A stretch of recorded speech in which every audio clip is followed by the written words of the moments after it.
ইয়া আইয়ুহান নাস কি আয়াতটা المطمئنة ارجعي إلى ربك راضية مرضية يا أيها الناس المطمئنة ارجعي إلى ربك راضية مرضية فادخلي في عبادي وادخلي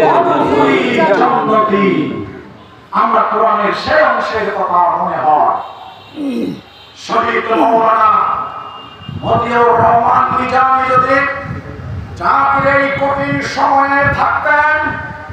আমরা তাকে দুটো মন্ত্রণালয় পরিচালনায় যেভাবে যোগ্য দক্ষ পেয়েছি তার চেয়েও যোগ্যতা দক্ষতার সাথে সাথে দায়িত্ব পালন করতেন আর তিনি শাহাদাতের পূর্বে মেসেজ দিয়ে গিয়েছিল